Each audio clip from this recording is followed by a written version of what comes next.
Hey everybody, it's Producer Jay. So Misha wanted me to get into some guns that are a little outside of his purview. In this case, I'll be talking about the High Point 995. This is purely a commercial endeavor, it's not military, so it's kind of something that's not especially interesting to him, but I thought some of you might enjoy kind of our coverage of it.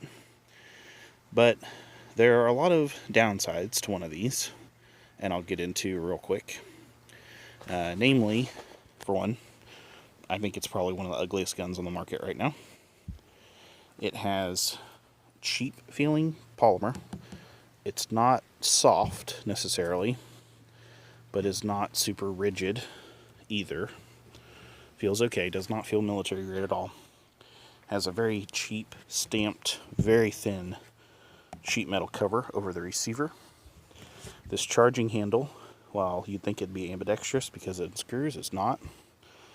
Rotates loosely.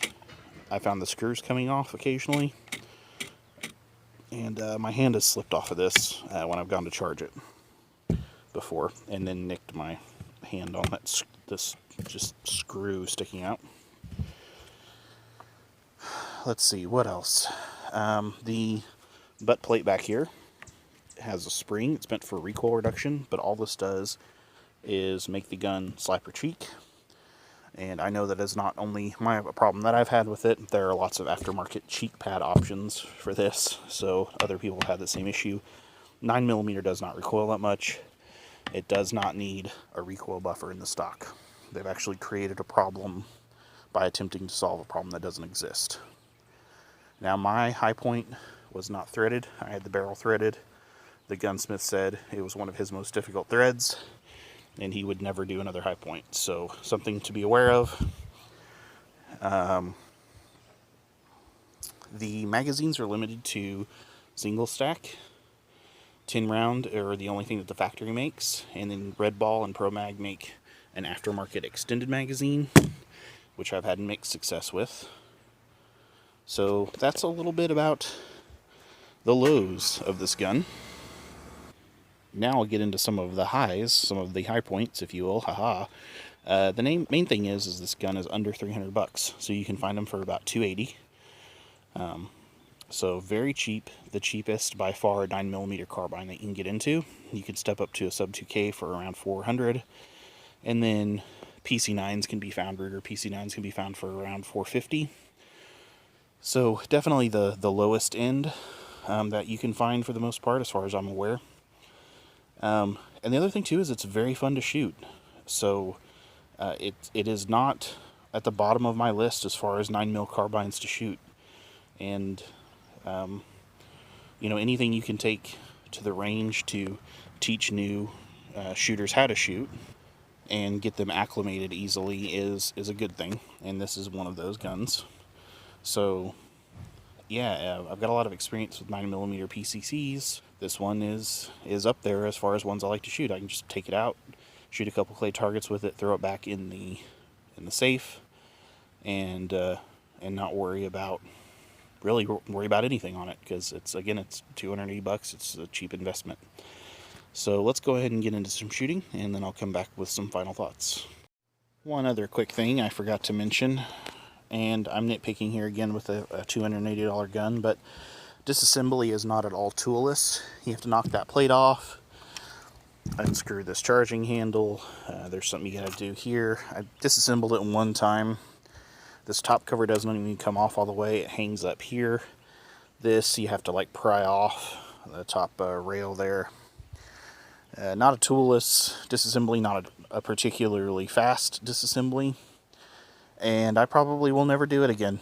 I might, cock the barrel, the bolt back periodically to clean the barrel, but that's about all I'm planning on doing with it. So just thought I would mention that since I didn't before. That again, it's not particularly ergonomic. No bolt release for the bolt, and this safety is just this little sharp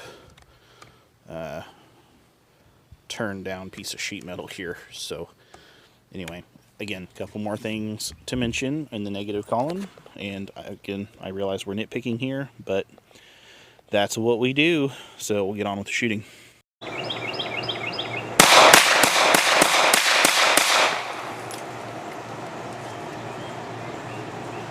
I enjoy these spring-loaded butt plate. Mm-hmm. Well, because it recoils so bad. Yeah, exactly. Very thankful for it.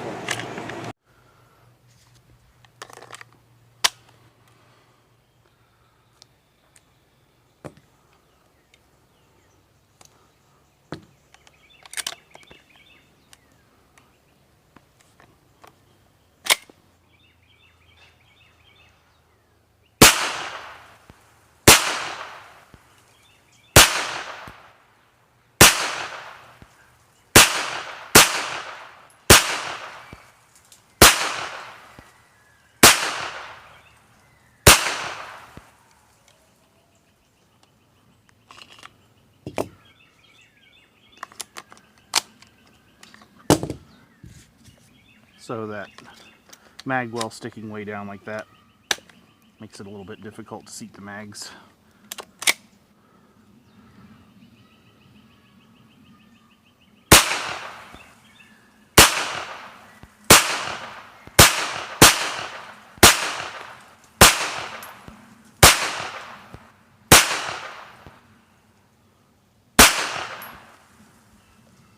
I'm hitting off a little bit. I haven't sighted this red dot in with this this gun yet.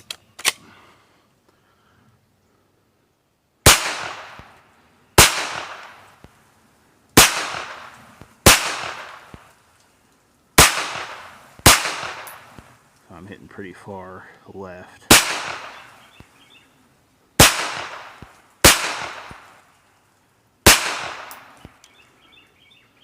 So I actually went through that red ball without any failures. Try the last one here.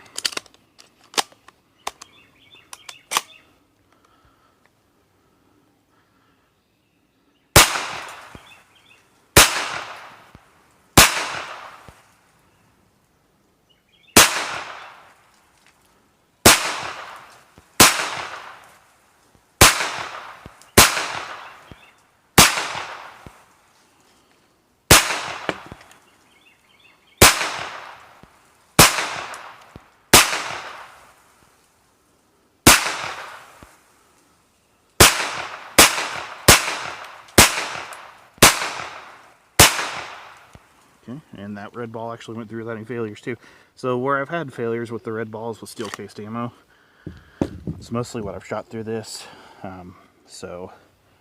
But I haven't had any issues with steel case with the 10 round mags, just with these 20s. I think they get hung up some here in this transition on this curve.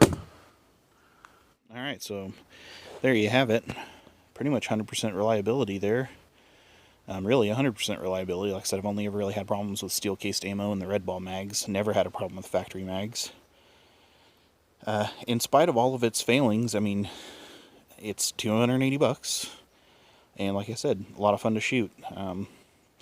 Something that you can very easily get into without a huge cost investment and just spend some more on getting some ammunition. So it does have kind of a mushy trigger, but it's not bad at all. Is this the best 9mm PCC ever? Definitely not. No, there's many more that I would take over this, certainly.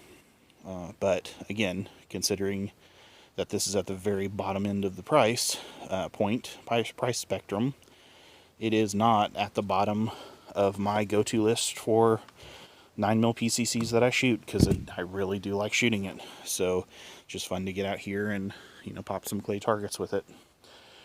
So anyway, that's just a little brief touch point on the high point. If you have your own high point or have your other high point carbine stories to share, please comment in the description or in the comment section below.